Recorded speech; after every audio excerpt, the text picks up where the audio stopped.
Long मार्च का ठाठे मारता समुंदर पीटीआई और इमरान खान की मोहब्बत में बेताब नजर आया। बुजुर्ग जवान सभी इमरान खान से अपनी वालिहाना मोहब्बत का इजहार करते रहे। किसी ने खान से हाथ मिलाने के लिए जान की बाजी लगाई तो कोई इमरान खान की दस्तखत शुदा टी शर्ट पहनने के लिए बेकरार रहा। बुजुर्गों ने भी अपनी उम्र और सेहत की परवाह न करते हुए खान की पुकार पर लब्बैक कहा। पीटीआई रहनुमा असद उमर का कहना है कि अवाम ने फैसला दे दिया है, हमें पाकिस्तान के मुस्तकबिल के फैसले कहीं और से मंजूर नहीं।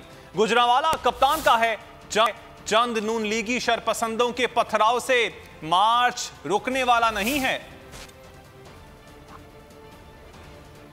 सिर्फ ये अवाम है, आप इसको देख रहे हैं। अगर आप देखें पीछे जो कारवान चल रहे हैं वो उसमें बहुत पार्टी के वर्कर्स वाला भी हैं। ये जो नीचे खड़े हुए हैं ये अवाम है।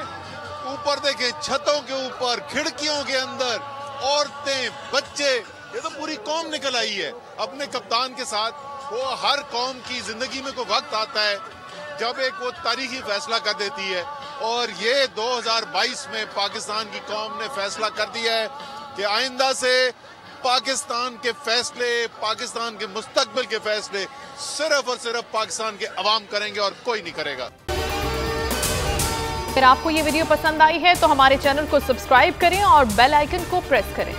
पीटीआई का हकीकी आज़ादी मार्च सिर्फ बोल दिखा रहा है। 24 घंटे हकीकी आज़ादी मार्च, सबसे ज्यादा रील्स और सबसे ज्यादा रेटिंग्स के साथ बोल रहा नंबर 1।